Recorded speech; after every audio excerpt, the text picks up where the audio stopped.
Hi, Master Peter C. Brusso, here again to talk to you about your self-defense plan. I did an infographic and it's on number 5 is what we're going to talk about today.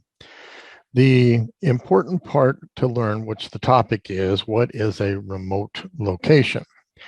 Frankly, you would think, oh gosh, if I was hiking in the mountains, that's a remote location. And it is absolutely true, it is. However, you can be in a remote location in a city. You can be in a remote location by definition, which is if you call for help, nobody's going to get there for 5 to 10 minutes or even longer, if at all. That is a remote location. If you have to defend yourself in that particular position, and you did make a call, you expect, police, EMS, fire, somebody, even a good Samaritan. And if you find yourself that you really are not in that situation at all, then you've got to think differently. We've been talking about going from the politically correct or the pain compliance version to something a little bit more injurious. Now, notice I said injurious, not luxurious. Injurious being that you must do to inflict injury quickly upon your opponent. That opponent, by the way, could be a dog. So what you've got to think about in your self-defense plan is what tool, what techniques, what types of things will you carry into that remote location? Let's just start. Obviously, a really good, this is a Typhoon on a neck rig, carries quite nicely. And this particular Typhoon, or this Typhoon itself, is one of our new devastating family of devastating weapons. And it is certainly capable of inflicting a lot of injury very quickly. Not the only one, by the way. In the past, I carry a Defender 2. I have friction tape on this to add the grip. And I also have a clip such that I can clip it to my neck, my gear, my pants, whatever. And this also, although sometimes a little challenging, but not today, thank you, goes smoothly right on a neck rig. This is a serious device. There's no question about that. This is a very serious device. Nice little serrations here. Easy cutting, poking, drilling. It does a good job very quickly. Also works very well as a push knife into the body cavity. However, there are better options in some cases, but sticking with some of the more standard options, we do have the Parrot, the Defender Parrot. Again, extremely nice tool, does carry well too. We have new ones now.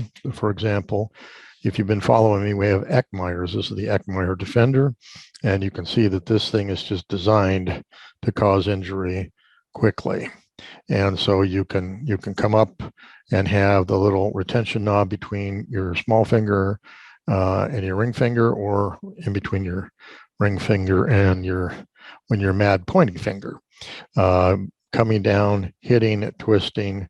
You can even invert this, come into a neck twist, hit body twist, stab down into the clavicles up here, and just do a boatload of damage very quickly.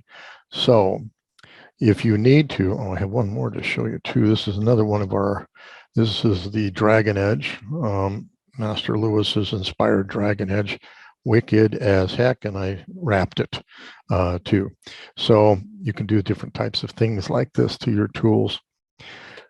Important to know and understand when you realize, and this comes from your situational awareness and your 4 levels of violent attack, when you realize you are now in a remote situation, you have to think differently and have the various tools to facilitate your self-defense, that is, cause a lot of damage quickly. You're not in a bar, you're not at some kind of party where your uncle gets drunk or something. These aren't those tools, okay, clearly.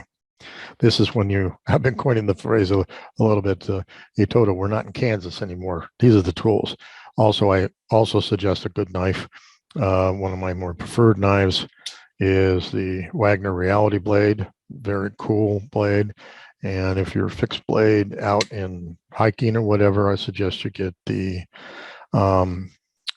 back bite knife. It's a phenomenal knife made by Top Knives.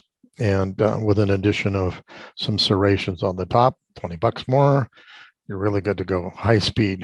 Love that. And I have up on my YouTube channel, I have a review of that as well. All right, so back to the remote situation. You can consider your house, if it's remote, a remote location as well. If you know that nobody's going to come get you in time, then or come to help you in time, then your rules switch. That's the definition.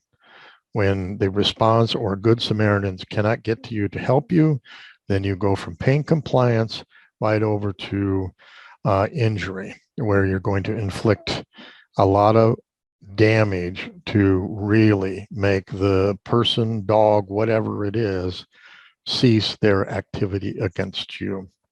All right, I'm Master Peter C. Brusso, and I'll see you on the mat.